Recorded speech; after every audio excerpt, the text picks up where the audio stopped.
In this video, I'll show you how to solve the ALEKS problem called Identifying Common Chemical Groups in a Lewis Structure. This problem is going to give you a Lewis structure and ask you to highlight a particular chemical group or functional group. This problem I'm being asked to find the methylene group. The methylene group is a carbon atom that has two hydrogens attached in single bonds, so something like this.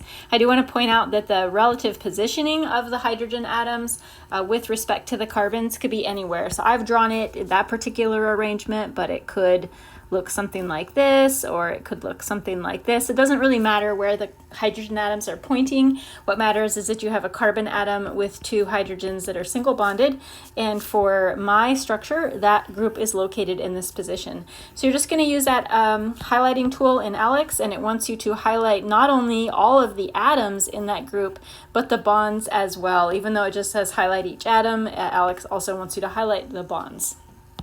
And there are a few different chemical groups or functional groups that are going to show up in this problem, so let me give you the rest of them. You might get asked to highlight a methyl group, and that is a carbon atom that has three hydrogens attached.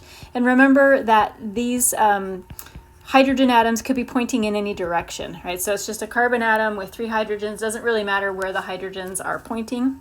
You might be asked to highlight the hydroxy group, and that is an oxygen that is single bonded to a hydrogen.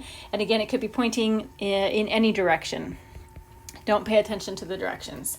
You could also be asked to find a carbonyl group, and that is a carbon that is double bonded to an oxygen. This problem does have a carbonyl group right there. It also has a couple of hydroxy groups. Even though it's not asking me to find those, they are present. And then last but not least, you might be asked to find an amino group, and that is going to be a nitrogen that has two hydrogens single bonded. And again, remember, don't pay any attention to the direction of any of those atoms. You're just looking for the pattern of the atoms and their bonds.